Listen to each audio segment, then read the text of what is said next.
Welcome to Black Social TV. My name is Dennis the Business. Now click subscribe as I give you Rick Ross's Rise to Fame, like right now. Born William Leonard Roberts II in Clarksdale, Mississippi, and raised in Carol City, Florida. After graduating from that is Carol City Senior School, he attended the historical Black College Albany State University on a football scholarship. Roberts worked as a correctional officer back then for 18 months from December 1995 until his resignation in June 1997. Now, in his early years of Swerve House Records, Roberts initially made his debut under the Teflon Don. Now, he made his recording debut on the song Ain't Shit to Discuss on Eric Sammons' Lone album for DreamWorks. That is during the Def Squad presents Eric Onassis. Now, talking about the one William Leonard Roberts II, rise to fame, better known as Rick Ross. Going forward with his story here. Now, in his early years, I told you at Swerve House Records, Roberts initially made his debut under the Teflon the Don. Now, he made his recording debut on the song Ain't the Shit to Discuss now on Eric Sammons' Lone album for DreamWorks. Let's get straight to the mid 2000s, where he changed his name to Rick Ross. He derived his stage name from the former drug kingpin, that is Freeway Rick Ross. To him, he has no connection at all.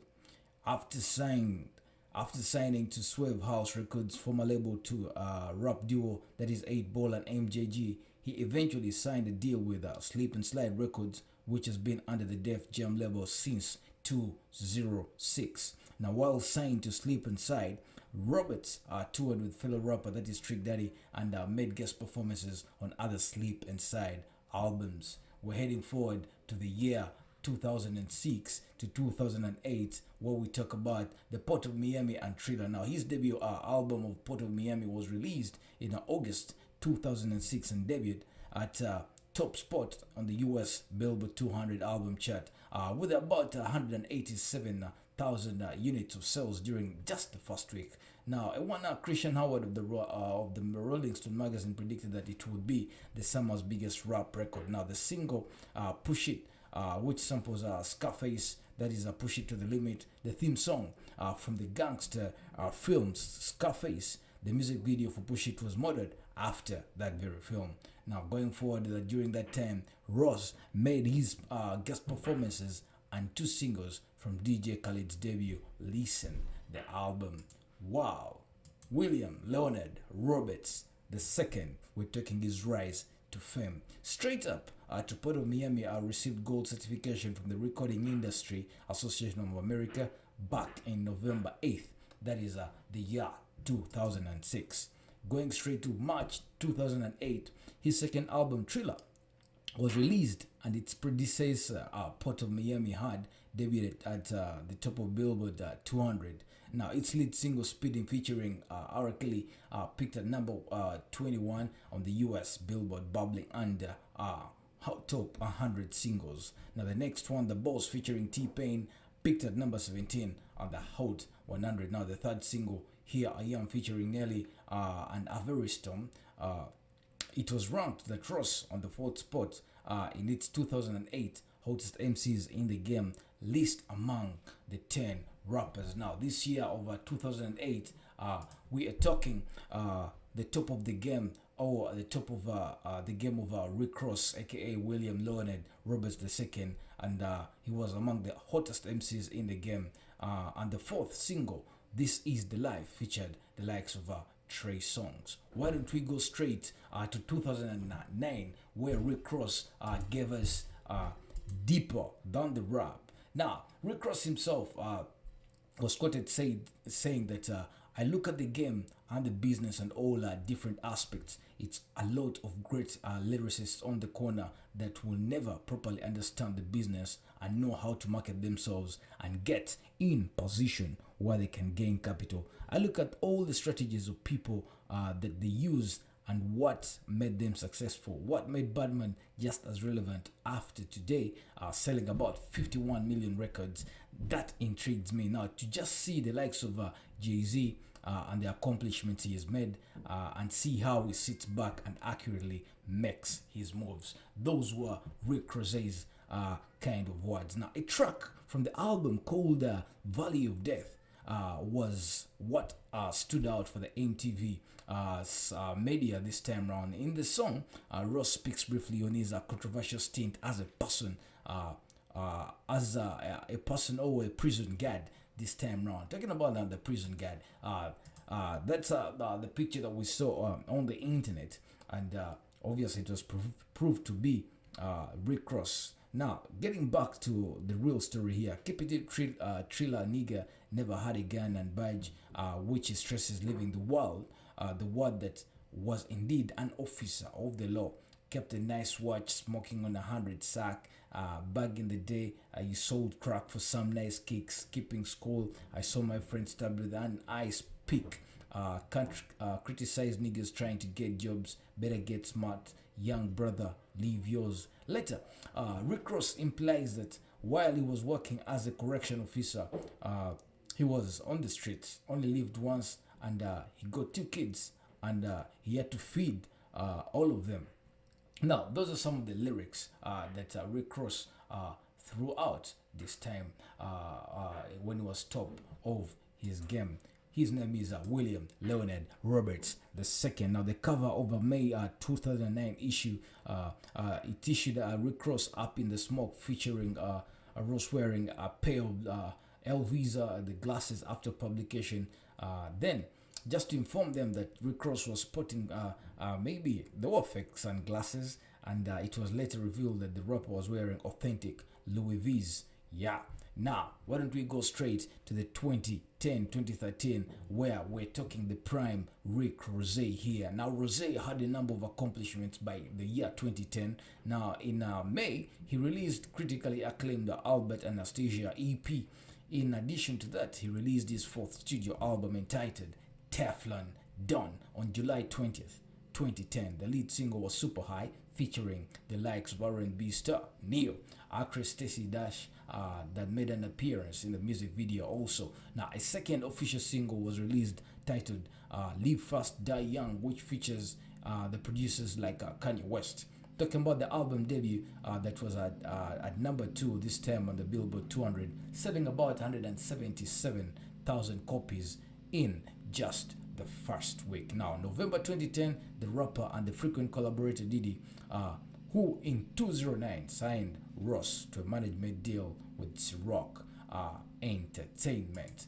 Yes, now the time it got to Ciroc Entertainment this time around, we saw that Rick Ross was the real boss, and announced from his YouTube account that time around, if you remember, that he and Ross are working on the EP together. Now, a single was released for the project called Another One. Rick Ross ended 2010 by releasing another mixtape, Ashes to Ashes. That was 2010 Christmas Eve. Getting back to 2011, Rick Ross signed Wale and Meek Mill to his Maybach Music Group Imprint. Now, the group released their debut compilation album, Self-Made Volume 1. And Self-Made Volume 1 was obviously a real kickback for the guys who understood what they call lyrics.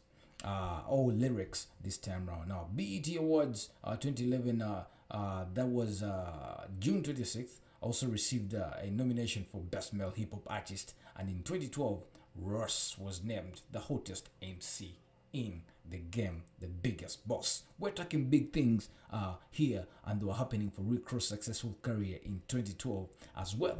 He started the year by premiering his Rich Forever mixtape to universal acclaim, that is MMG Camp, that released their first compilation, Self-Made Volume 2, in June 2012. Less than a month later, Rick Ross released the 5th studio album, that is God Forgives But I Don't. Ladies and gentlemen, we're talking Rick Ross's rise to fame. Going forward and skipping some of the stuff here, Ross premiered 4 songs That was a So Sophisticated featuring Meek Mill, Touching You featuring Usher, Hold Me Back, and Three Kings featuring Dr. Dre and Jay-Z. The album was certified gold in less than 2 months to celebrate his accomplishment and promote his upcoming MMG tour. Ross released a mixtape that is Black Bear, and that was in the month of October. Rick Ross was nominated by the Source as the Man of the Year. Talking about 2013, January 7th, Rick Ross revealed the title of his 6th album, that is Mastermind. Now, as we rewind in 2008, we remember that Rick Ross was announced that Ross he was gonna collaborate on an album with his longtime friend, that is Badman, titled The H. Okay, you all remember that one. Now let's get to Mastermind and The Hood Billionaire. What picture best describes that? Now, Mastermind and The Hood Billionaire was his 6th studio album that was released in March 2014. Now, the album received generally positive reviews from critics this time round. As of April 8th, 2014, the album sold about 291,000 copies in the US. 2014 June, it was announced that Rush will make a guest appearance on the documentary that is Sisterhood of Hip Hop. Now, the Renzo era and the records at the Epic Records year 2015, we took it here till present. Now, Ross has a mix of about both adversity and accomplishments in 2015. And for December 2015, he had the Black Market album right there. It was released to promote his upcoming release, that is a remix tape of Brenzo remixes on Thanksgiving 2015. Black Market was released on December 4th, 2015. In January 2016, after much speculation, Rick Ross signed a solo deal with Epic Records, reuniting him with L.A. Reid, who originally played a major role in signing Ross to Def Jam. Just in case you're just joining in, we're talking Rick Ross, William Leonard Roberts II, Rise to Fame. On February 21st, 2016, Rick Ross remixed Kanye West's Famous. Ross was active in this year 2016, releasing many songs including Make It Work, Off the Self-Made Volume 4, Purple Lamborghini, of Suicide Squad, the album. Now, he announced that his 9th studio, Rather You Than Me, was slated for the year 2017 in March. Why don't we get straight to Rick Ross's legal issues? In January 2008, Ross was arrested on gun and marijuana charges during a deposition of Issa Rae Hernandez, a Miami Beach cop who arrested Ross and Ross's lawyer Alan Zamren, who asked Hernandez why Ross's case was assigned to the gang task force this time. Now, the officer stated that it was because Ross claimed affiliation with Triple C's. Now, Triple C's stood for Carol City Cartel and the other known gang members right there. Now, Zamren pressed Hernandez for a personal link between Ross and the gang members, but the officer did not provide proof. In August 2008, there was a claim that Ross organized an ambush on him, that is Villard, in 2008, and also no words in Houston. Now, in June 2010, Freeway Rick Ross was sued for using his name, filing a copyright infringement lawsuit in a California federal court. Now, Jay-Z had been called to testify in the lawsuit as he was the CEO of Def Jam when Ross / Roberts II was signed. Now, Freeway Ricky Ross, reformed drug kingpin, sought about $10 million in damages in his lawsuit. Also, Freeway Rick Ross threatened to block the release of the Ross album. Yes, that is just a sneak peek of what we have for you as regards Rick Ross's rise to fame. Make sure you do click subscribe to Black Social TV for stories like these, rise to fame of your stars, and also the biggest stories around your globe, and most especially in your area. I'm Dennis the Business. I'm out for now. Thanks for watching.